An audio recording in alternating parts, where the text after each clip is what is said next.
Monde de l'écho.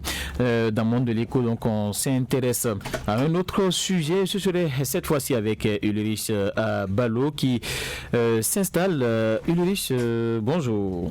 Bonjour Epiphane, bonjour à tous. Voilà, dans la rubrique Monde de l'écho de ce jour, on va s'intéresser à la présence sur le marché des produits impropres à la consommation, une perte ou des pertes économiques, je vais dire, risques pour les consommateurs d'abord.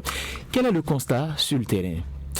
Il faut dire, Epiphane, que sur les marchés urbains comme dans les zones périurbaines, la présence des produits impropres à la consommation prend parfois des proportions inquiétantes. Denrées alimentaires avariées, produits périmés remis en circulation, boissons conservées dans des conditions inadaptées ou encore marchandises, j'y arrive, dépourvues d'étiquetage réglementaire sont régulièrement observées sur les étals. Selon des descentes effectuées par la DDIC ou la DDAEP. Cette situation est favorisée par la méconnaissance des normes, la recherche du gain rapide et parfois l'absence de contrôle efficace au-delà des risques sanitaires évidents, comme par exemple les intoxications alimentaires, les troubles digestifs ou maladies plus graves. Ce phénomène constitue également une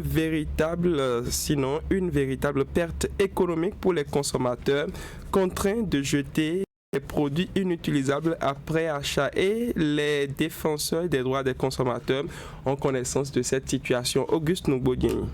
Vous devez constater que ces produits étant d'abord exposés dans des conditions impropres aux expositions sont des produits qui regorgent beaucoup d'anomalies parce que c'est des produits presque ou d'ailleurs périmés qui sont mélangés à d'autres produits et exposés de cette manière. Pour beaucoup de risques en les achetant à vil prix ou dans des emballages non conformes aux importations ou à des emballages normaux, des choses sont transitées et reconditionnées. Je crois que les consommateurs doivent faire beaucoup attention à ces choses en cette période de fête-là. Ce sont des produits qui sont impropres à la consommation, impropres à l'achat, impropres aux expositions faites. Les consommateurs doivent tout de suite, en voyant ces produits, avoir un réflexe de contrôle. Et ce réflexe est part du moment où vous voyez, quand il s'agit des trucs embouteillés, et vous devez contrôler la qualité de ces produits par le fait que certains sont troubles. Dans les écritures des dates de péremption sont illisibles. Même sur les boîtes de conserve, vous voyez que ces boîtes sont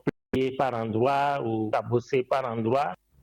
Vous l'avez compris, face à ce constat largement partagé, les défenseurs des droits des consommateurs montent donc au créneau et appellent à une prise de conscience collective. Ils confirment la recrudescence de ces pratiques et dénoncent une mise en danger permanente des populations, en particulier des couches les plus vulnérables. Epiphane. Alors, quelle solution face à ce phénomène, Ulrich Ballot? Pour endiguer durablement ce phénomène devenu cyclique, des solutions doivent être mises en œuvre afin de préserver les droits et même la santé des consommateurs. Nougbodieni plaide pour un renforcement effectif des contrôles sur les marchés et dans les points de vente, accompagné de sanctions dissuasives à l'encontre des commerçants véreux. Il appelle également à intensifier les campagnes de sensibilisation à l'endroit des populations et des vendeurs afin de mieux faire connaître, bien entendu, les normes en vigueur. Pour le président de l'Association de défense des droits des consommateurs du Septentrion, seule une action concertée entre services de l'État, collectivités locales, forces de contrôle et organisations de consommateurs permettra d'assainir durablement les marchés et de garantir aux citoyens l'accès à des produits sains, sûrs et conformes à la réglementation. Mais avant tout ceci, Epiphane, il faut la vigilance à tous les niveaux. Voilà, donc merci à vous, Ulrich Ballot. Vigilance à tous les niveaux.